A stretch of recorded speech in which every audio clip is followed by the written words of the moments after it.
Alright guys, in today's video, we're going to talk about detail shots on cars. Now that we've backed it on up and we're not all up in your business, let's jump into the details right now. One, they kind of suck because they're a little bit hard to learn and it's sometimes hard to find cars with the greatest details. However, once you start to practice and you start to nail it down, they become pretty fun and you can learn how to mess around with different kinds of lenses, different angles, all that.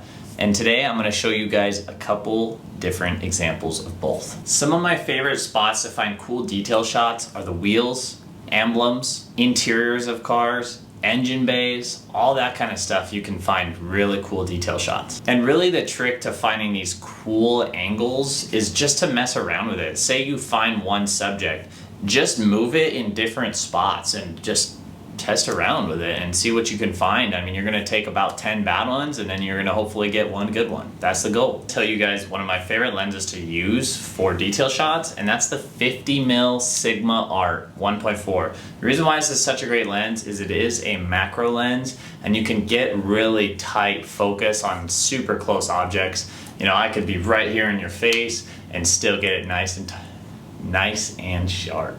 Hey, can you give me that lens over there? Oh, I didn't think he was gonna throw it, but I got it.